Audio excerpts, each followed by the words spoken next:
Hello and welcome to the Negotiating Ideas. This is your host Omar Sadr. In this episode, I talk to Dr. Dipali Mukhopadhyay, who's an associate professor of global policy at the Humphrey School of Public Affairs, University of Minnesota. She also serves as a senior expert at the U.S. Institute of Peace, United States. Her more recent writing is a book review on Carter Markesian's book, The American War in Afghanistan. Prior to that, she wrote an essay, The Taliban Have Not Moderated. An extremist regime is pushing Afghanistan to the brink. At the first anniversary of fall of the Republic in Afghanistan, I spoke with her about these writings. We discussed the Taliban model of governance, their perception of a state, their ideology, and finally, how to deal with the Taliban. It was a pleasure to record this episode with her, and I hope you enjoy listening to her. Thank you, Dipali, for joining me on this podcast. We know each other since a long time, but since fall of Kabul, I think you were on and off in different capacities, in different platforms, through your writings, through your engagement at the policy dialogues. You have remained committed on Afghanistan and you have reflected on Afghanistan. Your most recent writing is a review on the American War in Afghanistan, a history which is written by Carter Markesian. Published on June 27. Prior to that, you wrote a longer essay for the Foreign Affairs titled The Taliban Have Not Moderated, an extremist regime is pushing Afghanistan to the brink. Let's talk about both of these writings a little bit more. And if I may ask a question at the beginning, in the essay, you're writing that the Taliban have once again deployed their authority in the service of a brutal, religiously justified totalitarianism. So I'm interested here to know more, if you can elaborate about what do you mean by religiously justified totalitarianism? Sure, absolutely. Well, thank you first, Omar, for having me. I'm so happy you're doing this podcast. I've really enjoyed the conversations I've heard so far, and it's a pleasure to be on with you. So that essay was an attempt on my part to understand the transformation of a group, and we don't see this that frequently, a group that began as a kind of an insurgency or a militia, became a regime, was overthrown, became an insurgency, and again, through victory, is now in power. And this is, for students of political violence and insurgency, quite a remarkable achievement. And I think what really interested me about the Taliban was there's a kind of simplicity to their ideology, right, that allows them, to which they adhere with real consistency over many decades across different geography, whether they're a fighting force or a ruling force. Of course, there are certain forms of flexibility, and we can talk about that in their approach, but in general, there's an incredible rigidity to their agenda, and a cohesion that people who have studied them for a long time point to, which I think comes from this total commitment to erecting and then resurrecting a kind of dystopic reality, their version of what they think perfect Islamic rule would be. And it seems to me they've done it again, even though we're in the 21st century, even though Afghanistan has changed so dramatically over the decades, and even though it has never been a country hospitable to this ideology. This ideology is not, as I understand it, indigenous to or organic to this place. They have imposed it again. Well, right. So you talked about a few things, and I think one of the words that you mentioned is about political cohesion of the Taliban. I would like to come back to the idea of totalitarianism and how that ideology has evolved and shaped. But Taliban uniquely also, amongst many other political forces that evolved in the last 40 years, is, I think, uniquely portraying certain form of political cohesion. Irrespective of all of those differences that they have. So you'd assume that this political cohesion is coming from their ideology. But do you see it something more on that? How strangely Taliban are politically cohesive? I mean, this is a really interesting question.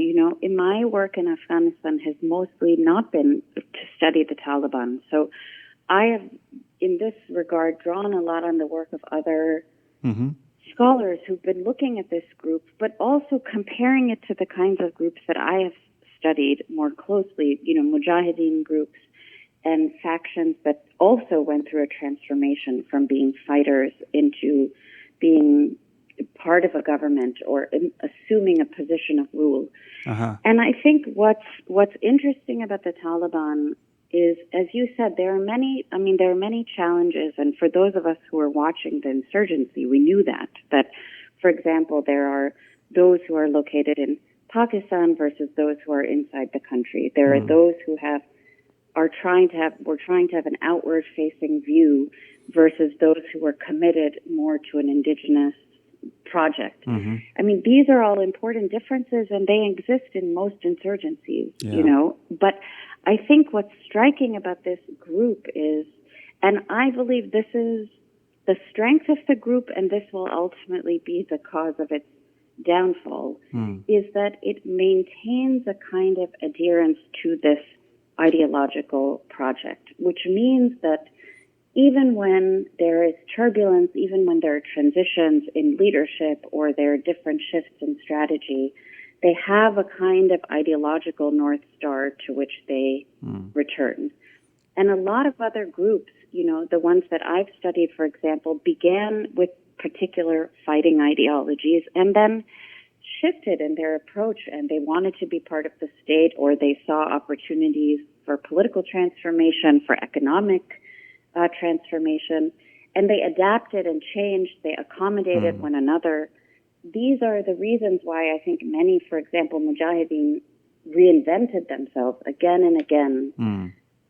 I don't think Taliban is interested in that. I don't think it's capable of that. And I think we're seeing the consequence of that now, which is, what I described as, it's a very brittle kind of rule, right? It's tight and in a certain way, but it can snap. It doesn't bend. It's not flexible. Yeah, it's not flexible at the same time, but to my understanding, Taliban ideology is very simplified for themselves. It's one common thread, which is bringing all this ideology probably together, and that is the notion to regulate, administer, and coerce society towards a particular set of public morality.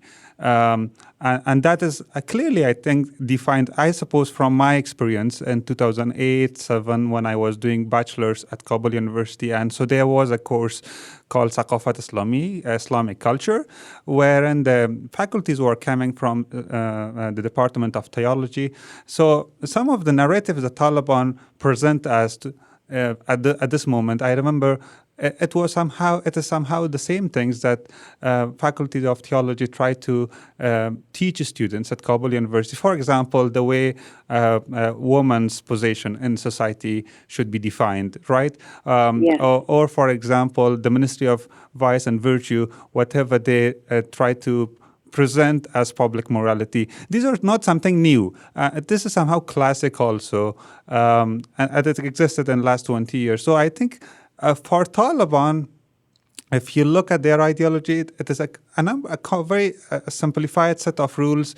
They understand it very well, and they want to implement it at any cost. Now, this at any cost is because of their, or as you rightly said, ideological rigidity. So they do not consider cost benefits, what happens to the society, what happens to the state. They understand the importance of a state. They are so much statist in some sense. But at the same time, what is important is that they use the state in the service of their ideology.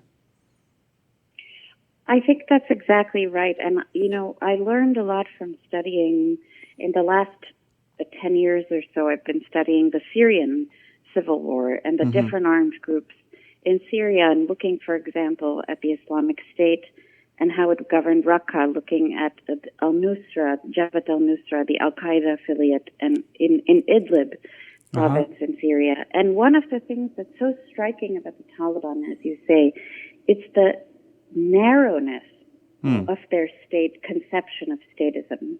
right? So yes, it is using the authority of the state to impose this conception of public order and to construct a sense of what is public and what is private in a way that is very simplistic and therefore simple, right? And there's a kind of elegance to it. If you, for example, eliminate more than half the society's role in public life, you have a much smaller frame within which you need to operate. So then you're now only regulating the public in a male conception of the public. The female has completely been eliminated. But there are other ways that it's limited, which are striking when you compare them to other Islamist groups. I mean, you can look at the two I just named. You can look at the Muslim Brotherhood. You can look at Hamas, Hezbollah. That they have, these other groups, unlike the Taliban, have a conception of what they owe their citizens. Right? They have a kind of social contract in which they recognize that they have services and public goods that they need to deliver. Some of them are interested in competing electorally for popular support. They perform a kind of legitimacy, whether they have it or not. They feel the need to perform a sense that they represent certain people, that they're concerned about their interests.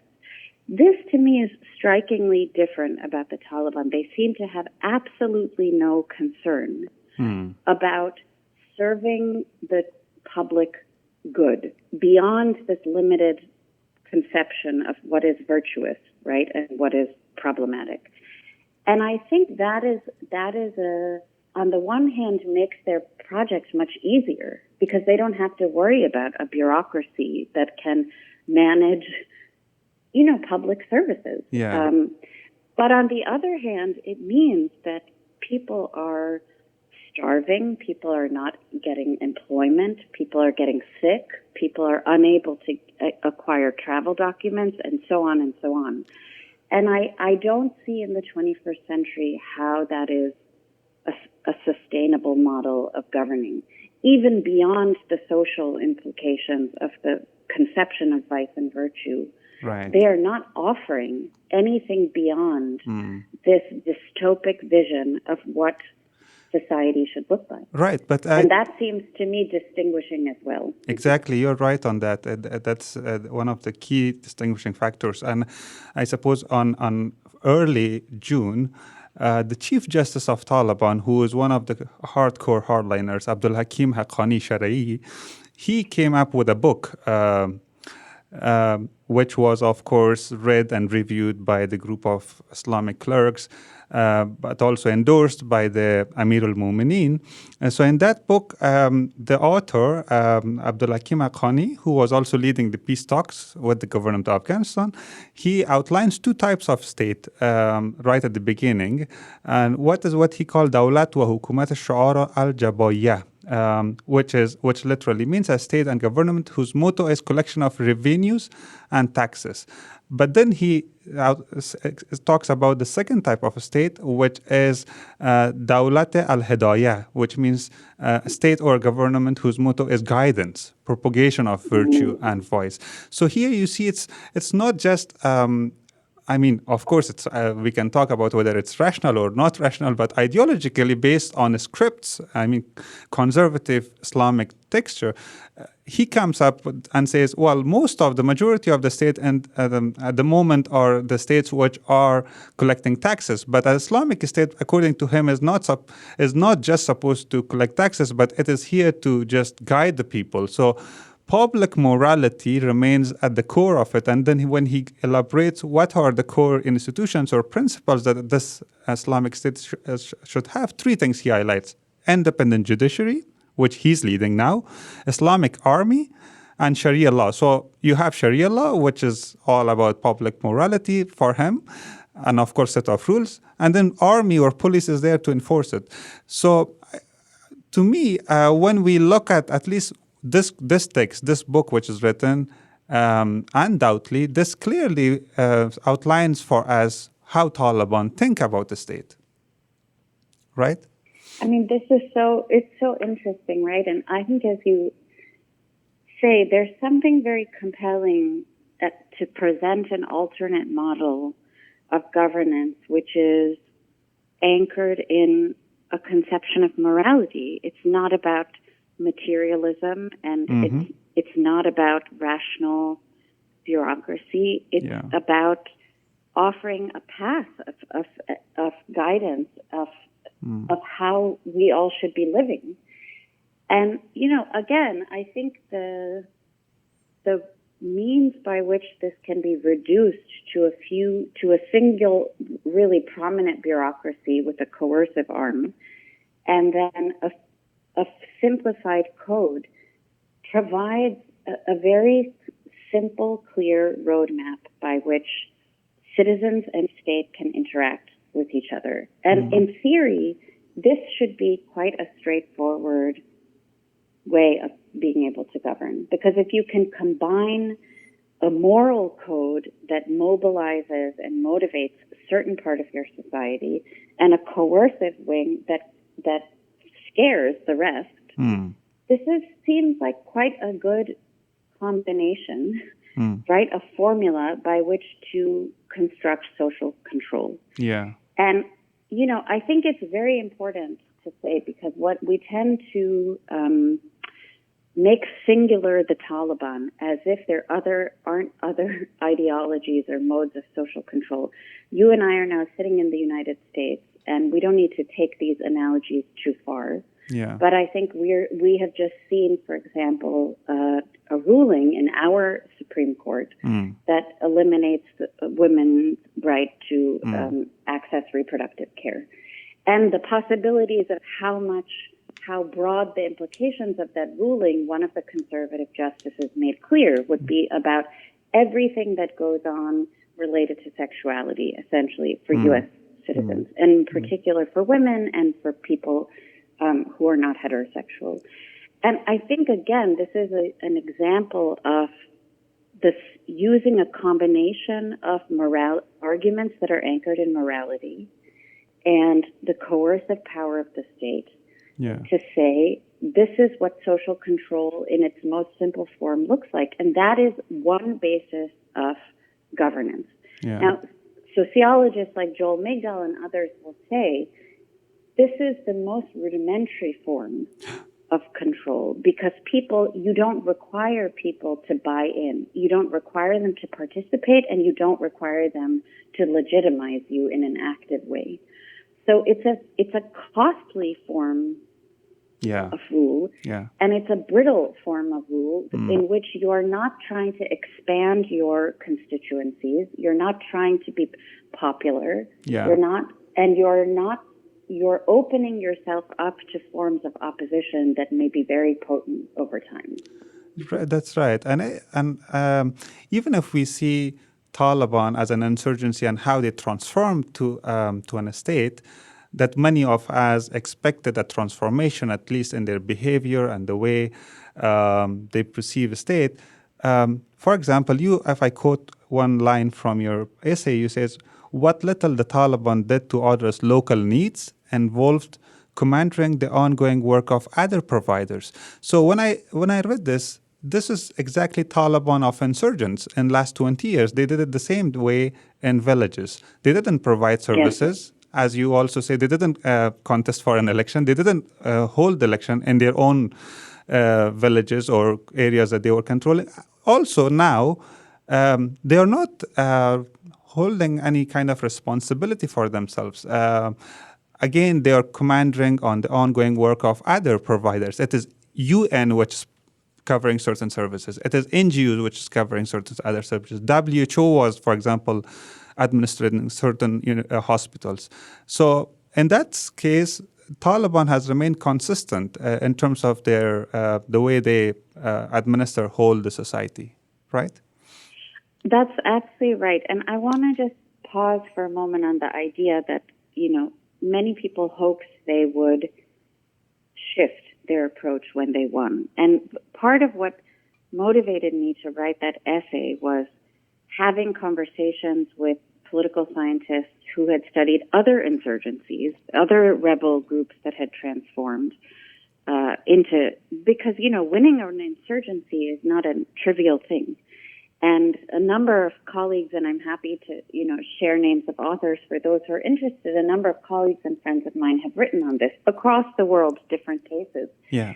And what's striking is when you win, and particularly not only when you beat a government, but for the Taliban, this is not just a simple insurgency. This is a global war in the sense that they defeated the most powerful army in the world. Whether they defeated them militarily or not is not the issue. The point is that the Americans withdrew.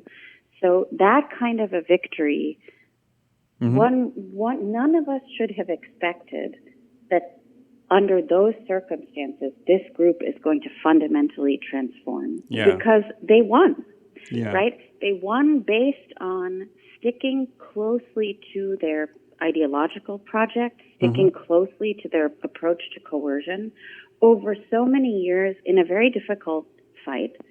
And once they've secured victory, the incentive is to double down, not to moderate, not to accommodate, not to open. Now, that's a separate, so that's why I don't think the last, 9 months or now 11 months, however long it's been, shouldn't be surprising to us. That doesn't mean that for the reasons that you've just said, there's a kind of perverse genius to their approach of using, for example, the United Nations and other NGOs to do service delivery. Yeah. Because they place the international community in this very awkward, impossible position that if the internationals do not provide these services, people will not have vaccines, people will not have food, and so on. Yeah. But in effect, these internationals then are doing the work of service delivery and allowing the Taliban to take advantage of that without developing its own bureaucratic capacities, without developing its own forms of service expertise. Yeah. And this is a kind of gift, right, that the internationals then offer this group. At the same time, I think it's really important to come back to the distinction that you just described between states that are guiding morally and states that are taxing and then providing services, which is, I forget who it was within the Taliban leadership early on who said about the food crisis, if people starve, that's the will of God. Yeah. Or if people are hungry, they can devote more time to their, religious practice. That was chief minister of them. That's right. That was the chief minister. This kind of a mentality to me says, even if the internationals withdrew, I'm not sure that even then, I don't think the Taliban would have the inclination to suddenly become a governing set of governing institutions of the kind that people actually need. Yeah. It's just not part of their political project. Right. And so that means even if we ask a counterfactual, let's say if peace process unfolded differently and let's say we had a political settlement by early August or late August, can we still present this assumption that Taliban might have behaved differently? Because at the beginning of this intervention, you said it is just because how Taliban victoriously defeated the rest, international community. That's why we should not expect any moderate change. So now I'm interested to know, is this rigidity only because of the outcome of talks and one-sided victory of Taliban, or much more beyond that? It is about how Taliban think and behave. For example, the quotation that we had from Abdullah Hakim Akoni. I mean, this is such a million-dollar question, right? I listened to your conversation with Bill Maley about this question, and I've had this conversation with him in various forms before. Basically, what you're asking is, can we look at a group like the Taliban and think there was a possibility of a negotiated outcome in which they would have changed, right? And, Professor Maley argued in his conversation with you, no, that this is not a group from which one can expect a kind of transformation or even an inclination to be open to the possibility of negotiating an accommodation. I am less certain about that only because I don't feel that I know enough about the dynamics within the group Yeah. at the time, in those moments when they might have actually felt weaker. In other words, I think it does matter whether you're winning or losing, how much, who within the group can be marginalized, who can be empowered. Yeah. I imagine there are conversations within the Taliban. I imagine there are disagreements, right, within the Taliban around these questions. Yeah. I assume there are certain actors who believe in a different set of possibilities. It may be a narrow set of, it may be a narrow frame. I'm not saying there are those who wish to be in a liberal democracy, but there may be possibilities for accommodation that exist within the group. Right. Those possibilities become completely irrelevant when you're winning militarily, Right. and they may become more salient when you're losing. This is where I think, there's so many other variables at play that you and others have talked about. The questions of on the other side of the table. Yeah. What kind of how formidable is your opponent? How committed are they to their political project? How coherent is that project? And what kind of international support exists? What kind of third-party guarantees exist? What kind of mediation options are there? Do you have safe haven and sanctuary over the border, or have you lost your sponsor? I think for me, the most likely outcome of a settlement would not have been the transformation of the Taliban. It would have been that the Taliban would have been so weakened as to become marginal that some of the individuals within that may have been, you could peel those people away and give them a ministry or some set of governorship or, so on.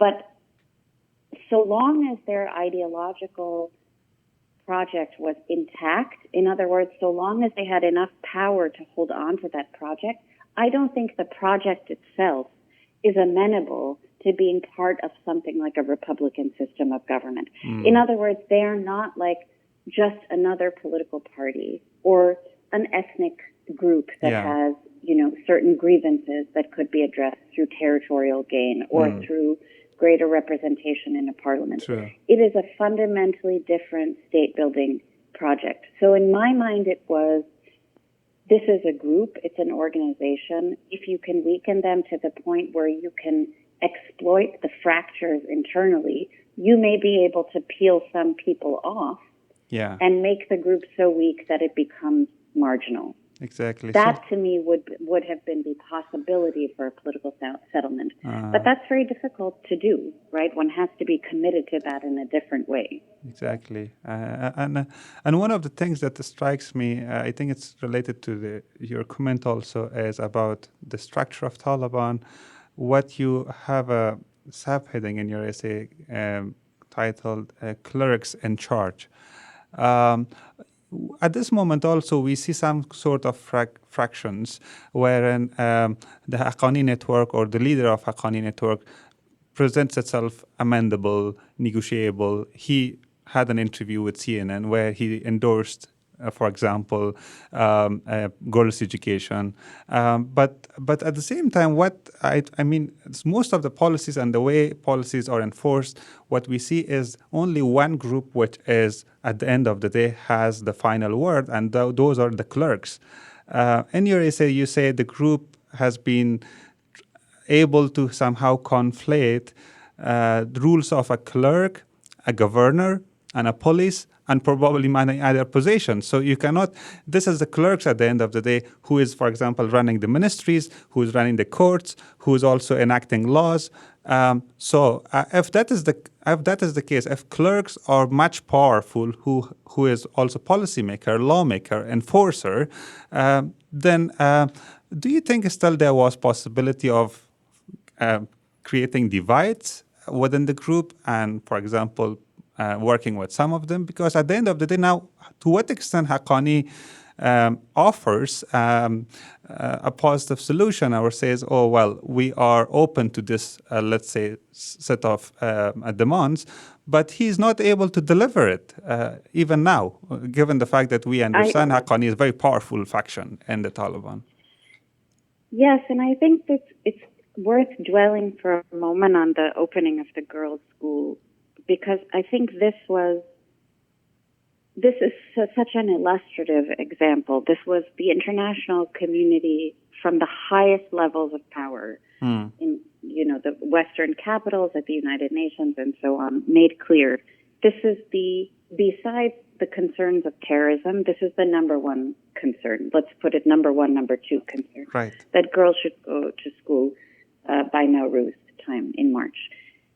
If there was any substantial, powerful faction within the new government that cared about international reputation, that cared about access to money, cared about the possibilities of being globalized, in a contemporary sense, they would have at least made some gesture towards making the school opening possible. And instead, what we saw, as you say, was some set of individuals seemed to believe that the schools would in fact be opened until this meeting happened, and then the decision was made that the schools are not going to open.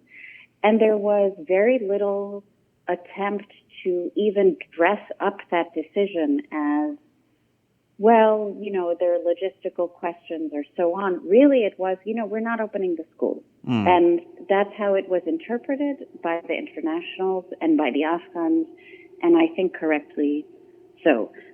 Again, I think at this point, we simply cannot argue, no matter how powerful the Haqqanis may be, or how, ironically, they have become somehow the moderate faction, or however we want to frame it, of this group. They clearly were not, whoever was in favor of the girls' schools being open did not have the influence to carry that decision through. And the decision was ultimately made at the top in an opaque fashion that none of us will fully understand, that this is not happening. I think that for me, that is very revealing of the limits of accommodation and negotiation with a group like this. To me, the moments of opening or the possibilities for fractures existed at a very different time. Right? I think they existed, for example, in 2001 when the group was defeated. And, there was such a resounding defeat that the project was effectively appeared to be over, so you're talking about something very different. You're not then asking the Taliban as a movement, as a state-building project, to compromise its project. You're looking at individual leaders, mid-level commanders, rank and file, and saying, your project is over, but this is your country. Do you want to surrender? Some of you have economic aspirations, some of you have political aspirations, some of you have social aspirations, you wish to return to where you used to live, and so on. You can surrender, and as individuals return back into the society and become part of this new project. As citizens, civilians, or as individuals who want to take on more prominent roles.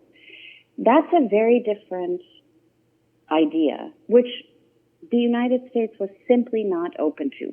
Right? But that's a very different idea than saying, you are a fully functional political movement. You might even be the winning political movement. Why don't you now sacrifice your project for this project? Those are two different propositions, and I think the first is viable and the second is not. Let me ask another question about your the seminal book that you wrote, Warlords as Governors. So you have three key concepts over there, which explains the behavior of warlords when they turn as a state builder, and that's the way they use the coercion, capital, and connection as a resource to become a state builder. How about Taliban? Do you also read the Taliban through the same lens? Can we also apply the same concepts to some of these key commanders of Taliban, or if we consider them as a warlord, that now they are either minister or chief minister, or let's say deputy? How are they using capital, coercion, and connection with respect to their governance? Well, so Yes, I mean, of course, it was very interesting to me. I first started working on Afghanistan in the summer of 2001 and made my first visit in the summer of 2004 and began studying these Mujahideen commanders and I, in the beginning, was looking at them in a lot of different walks of life, as members of parliament and ministers and in the private sector and so on. In the end, what I ended up studying for my PhD and my first book was looking at them as provincial governors. Mm-hmm. And the reason that I found that to be the most fruitful site of sort of political site in which to study them was because, yes, they had forms of coercive power. They had money, many of them, and they had connection, which is Charles Tilley's concept, which, is sort of being, sitting within networks that are salient in the society, whether those are ethnic or ideational or communal in different ways, forms of solidarity, forms of social connection that a number of these mujahideen had access to, and in certain cases had concentrated access to. They were leaders in their communities. All of that was important to the argument, but the core of the argument really was those actors are threatening to the state-building project unless they have an incentive to be part of something bigger than themselves. Right. And the reason that they would have that incentive is if they have competition, right? So if there are competitors in their midst, they are then looking to be part of something bigger to which they can contribute, but also something that offers them protection and support. Yeah. And that was the premise. That's why they entered into these negotiations with the palace in Kabul.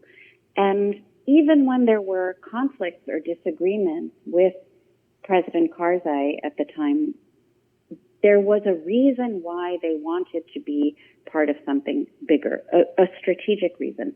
But the other thing I think that's very important to say, again, to come back to the distinction between Mujahideen, for example, and the Taliban, they also had, and I received a lot of negative feedback when I was doing my PhD fieldwork in 2007, 8, 9, because a lot of cosmopolitan Afghans did not want to hear about these people that they called warlords. They felt, we've turned the page, we're now a democracy, we don't want to be subject to the kind of crude politics, as they understood them, of these commanders.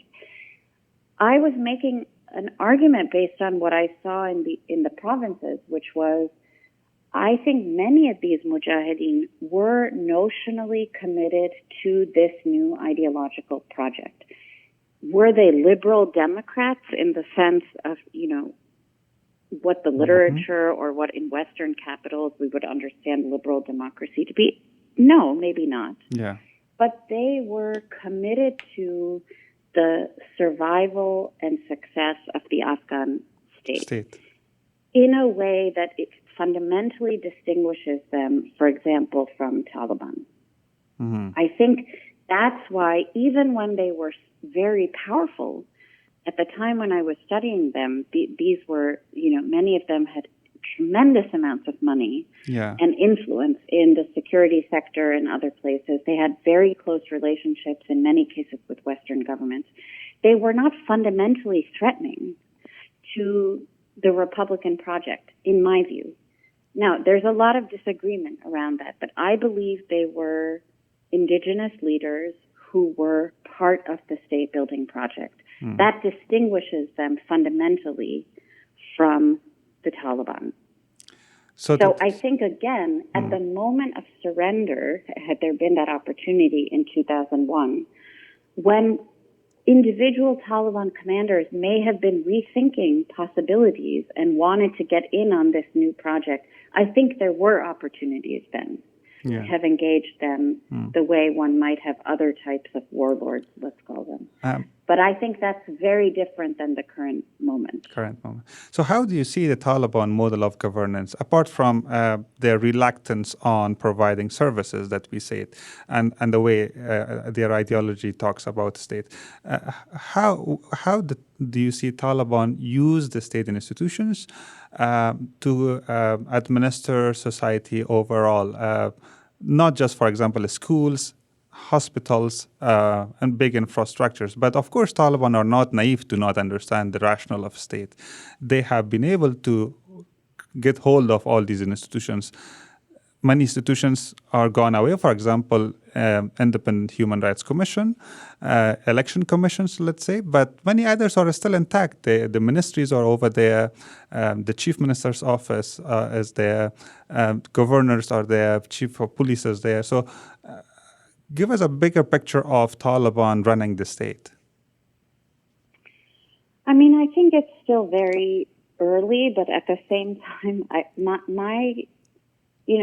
as somebody who's obviously not on the ground and now has limited access to those inside, it's harder to tell. But my sense is they are really not interested in. They may control these institutions, but I don't see them interested in governing in that way. I mean, I think it's important if we look back a little bit historically, let's say, and try and put it in comparison to other Afghan regimes. Right. A lot of regimes have survived, if not thrived, without providing substantial services in the countryside. Now, that was a long time ago, let's say the mid-20th century, right? So I think there are demands and needs for services and expectations for them in the public that are very different than they were some time ago. But I don't think service delivery is, particularly if the international community continues to engage in this way, I don't think their failure to provide services is going to be their downfall. I think in a historical perspective, what is striking to me about their mode of governance is its sort of absolutist approach, again, to defining the public and therefore also defining what is private, what goes on in the private, in such strict terms. And others have written about, have compared and thought about the other regime that governed in such an extreme fashion was, at the other end of the ideological spectrum was the Marxist government, right? The communist government in the 70s and in the 80s. And that, or you can go even further back to, the period of Amanullah in the 1920s. Times when regimes felt that they had the responsibility and the right to go into the lives of ordinary people and tell them, you are going to radically reorganize how you live on our terms, and you are not going to have a say. And we are not interested in accommodating other ideas. We're not interested in accommodating other elites. This is now going to happen on our terms. That has consistently produced a revolutionary response, right? And I think for the Taliban, that feels to me the path that they have chosen. I think, as we've talked about, it's an ideologically elegant model, which means you can, in the beginning, implement it quite quickly and easily, right? It's not complicated. It's not complex. It's 5-6 things that really matter to you, and you shove them down the throat of the society. And in the beginning, they're terrified, and they've lost their own government. They've lost the entire international community, so they will submit to that, because what choice do they have? But I think that produces, in any society, and in the Afghan case in particular, we've seen it repeatedly, a kind of reaction that is hard to contain. Because people don't want to be told by the state that you have to, by the state, that you have to accept something that isn't of your own culture. It isn't of your own conception of state-society relationships. And you're going to have no say in it. And, people think about democratic politics exclusively as being about elections. And there's a lot of interesting political theory work that pushes back against that and says, listen, there are a lot of different forms of political participation that are possible. It's not just about elections. And in Afghanistan, the elections were flawed and fraudulent, and I don't think we need to hold them up as some marker of legitimacy. But there have been many forms of political participation that have been indigenous to Afghanistan across different communities over time, and they have been silenced by this new government. And I think past governments, the lesson from past governments, which I don't think the Taliban cares to learn, but that doesn't mean it's not true, is that will get you into trouble with your population sooner than later. Yeah, for that, I think we have to have a closer look at how Taliban manages, for example, villages at the very deep local level.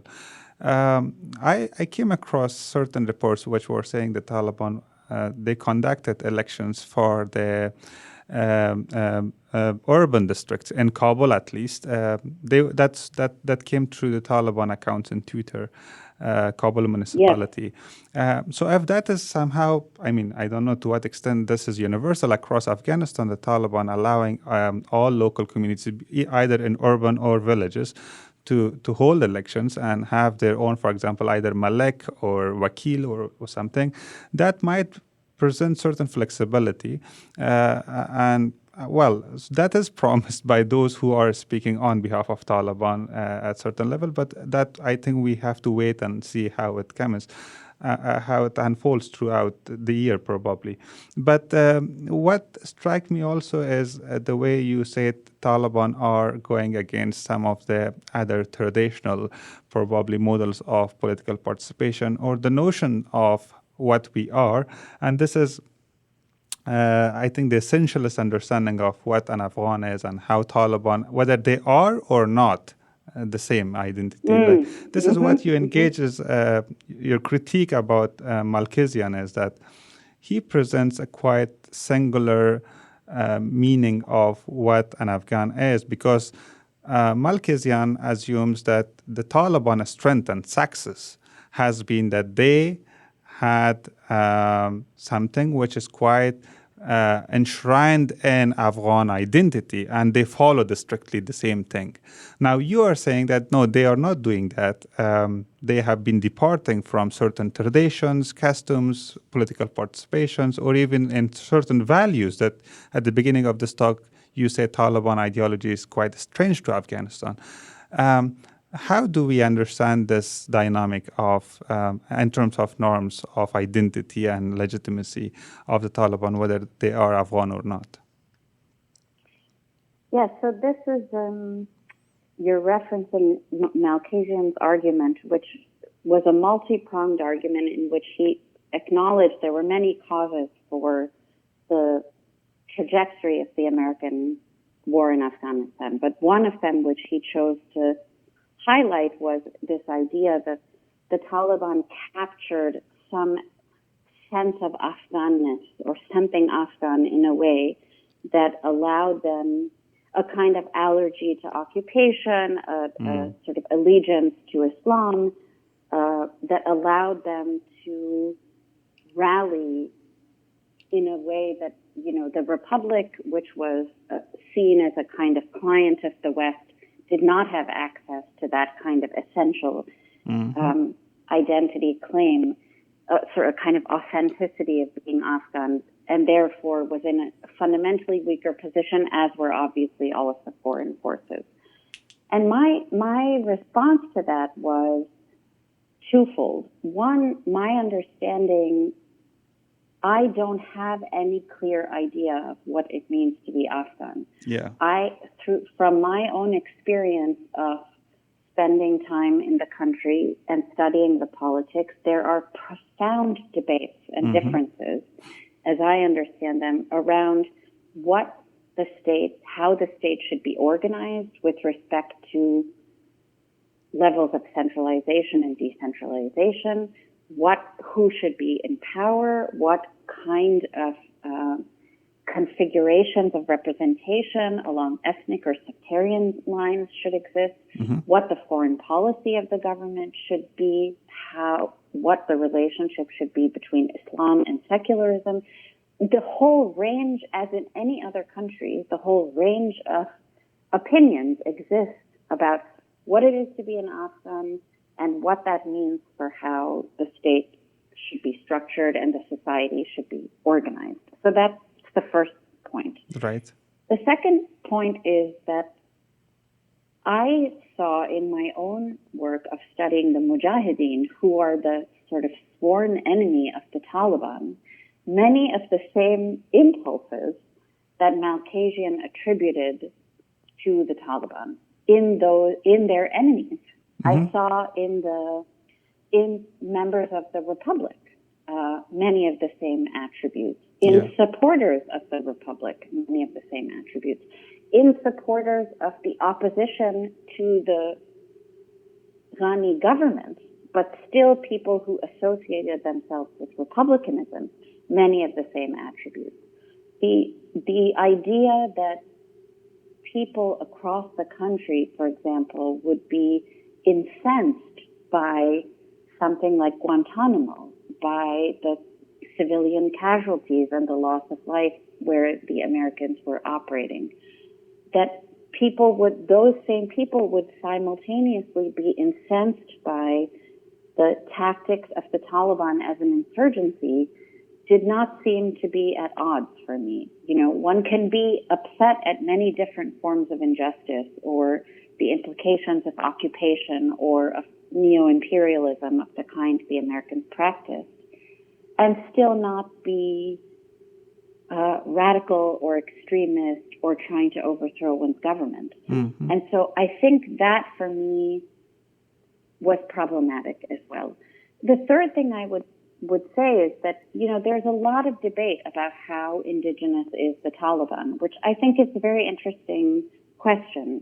Clearly there are elements of it that are very much anchored in what it is to be Afghan for those particular people. But also there are, of course, elements of being sponsored by the Pakistani security establishment. There are relationships to transnational networks, groups in which people may associate themselves with a larger conception of jihad or being a Muslim in a sense that transcends being Afghan. So I think there's a complexity in the movement itself that's worth also attending to, that doesn't allow the movement to simply stand for what it is to be Afghan. Yeah. So that's sort of my response, in various forms to that argument. Right. So, but still Taliban do have a claim that they are purely Afghan and representing the indigenous notion of Afghanhood, irrespective of the material dimension of the support that they get from other external factors and actors like Pakistan. On ideational dimension, the way they define a state, of course, I understand you're against an essentialist understanding of any identity, including an Afghan, and I am also. But how can we rebuttal Taliban or tell them that what you claim to be an Afghan is not correct, and you are, for example, so many say, well, Taliban are not simply not Afghan. Don't you think this is also simplistic to exclude everything, to exclude Taliban from Afghanhood?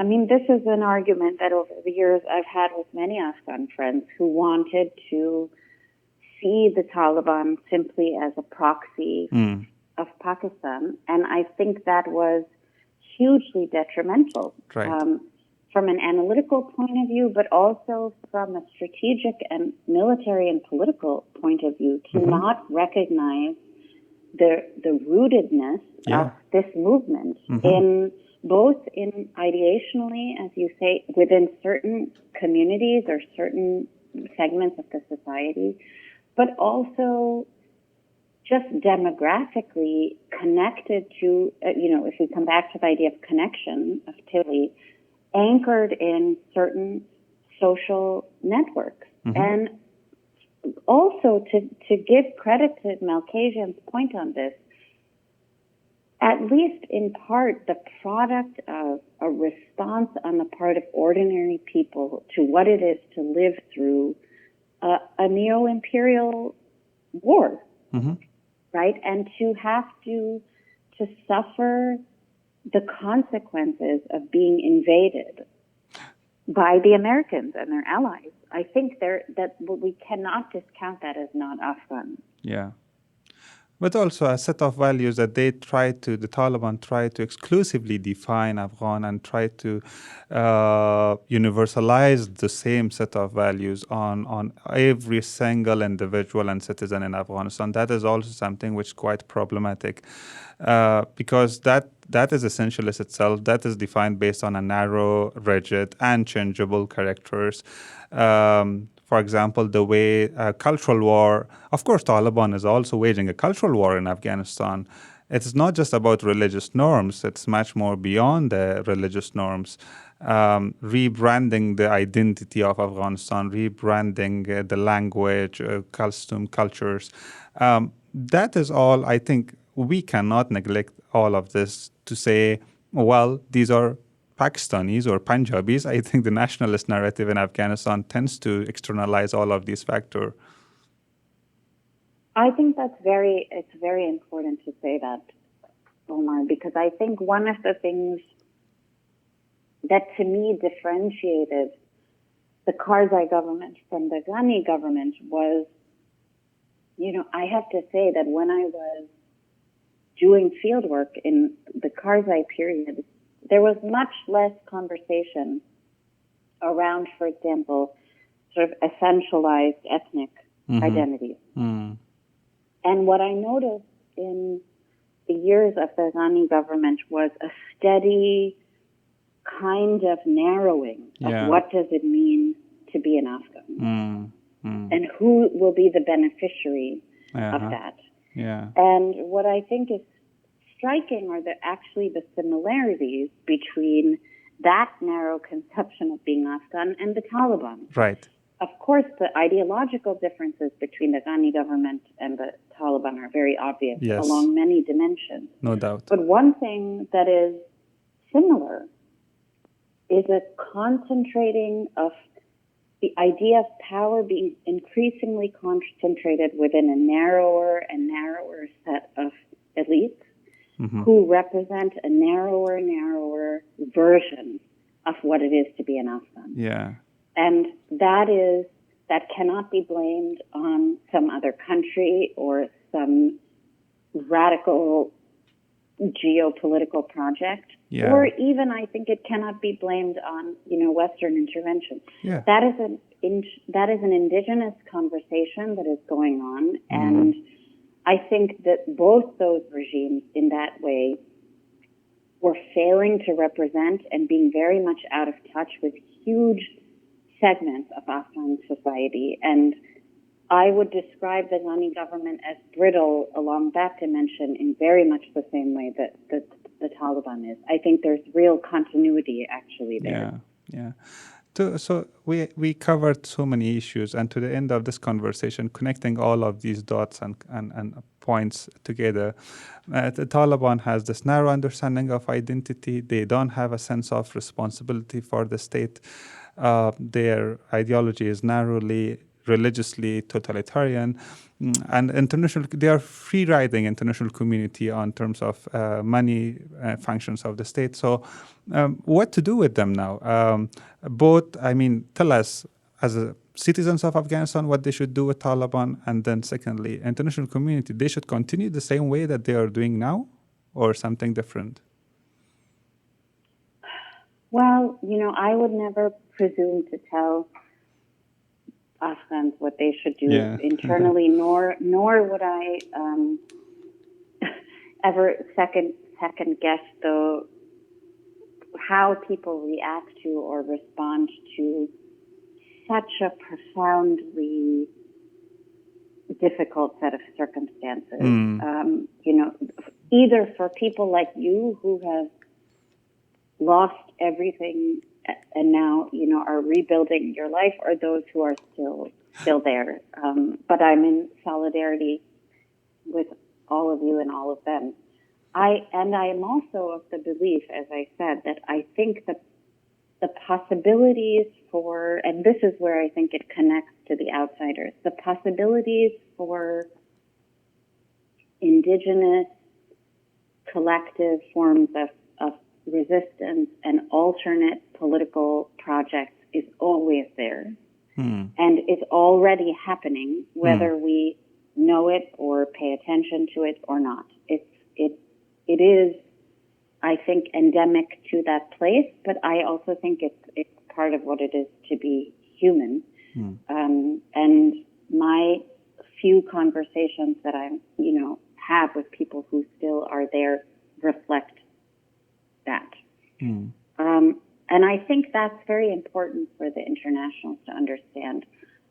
My main grievance with my own government, but also all the others that intervened, is this incredible arrogance about how much we could control, shape, define on our own terms. Yeah. And the hypocrisy of then being prepared to just drop it once we became bored, tired, frustrated, distracted by something else. There's that's such a part, that kind of dual, what I call kind of political schizophrenia is such a part of American foreign policy making, that you're fully in and you have the highest ridiculous expectations, and then you're out when you feel disappointed. It's a very immature, I think, impulse, a kind of neo-imperial impulse. Yeah.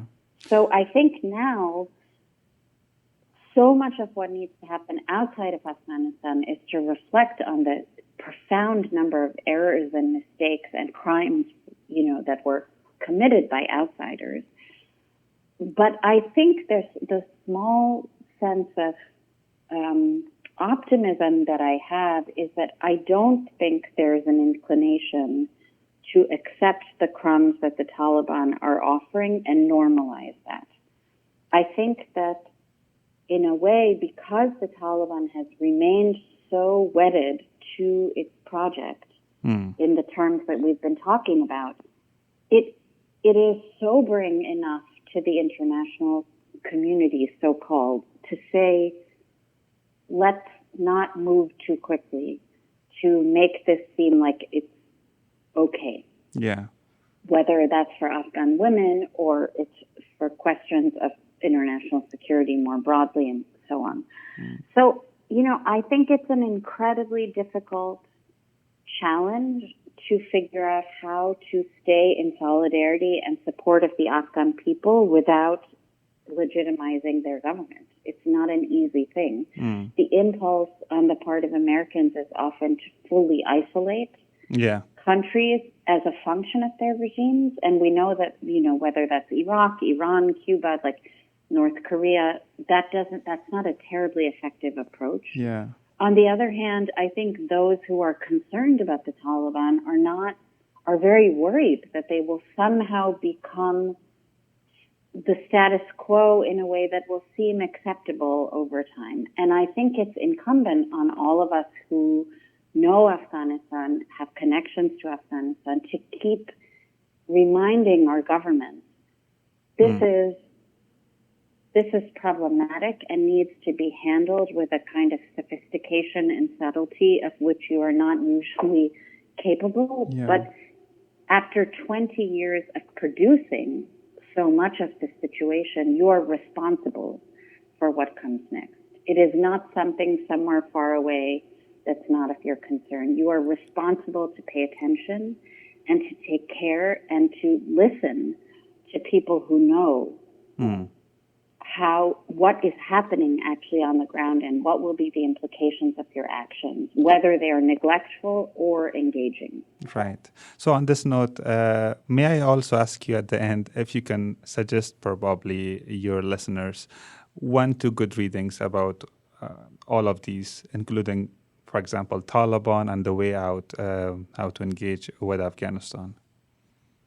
I'd be happy to make some recommendations. Well, I have to be blunt and say I'm not a huge fan of most of what has been written on the Taliban. It's just been a very difficult group to study. But I will say that there's an old piece by Juan Cole on the Taliban from when it ruled in the 90s, Mm-hmm. which uses the concepts of the public and the private and their approach to treating female citizens, which I think is an excellent insight into the Juan Cole. And I will pull up the title of the piece for you. And in the meantime, the other piece of work that I think so much of what we need to be reading is, as Westerners, this is to the Western listeners in your audience, is understanding our own role in this. And for that, one of my favorite books is Noah Coburn's book called Bazaar Politics, which I think reveals a great deal about the difference between the vision that outsiders had of what they thought they were doing and the ways in which politics were actually functioning, which were sophisticated, rational, and actually highly adaptive in the community of Salif, the town that he did his ethnography. So I think that's a very insightful book about how little we as outsiders understood, and I'm always humbled myself in thinking about how little I understand about Afghanistan, having tried so hard to understand it for so long.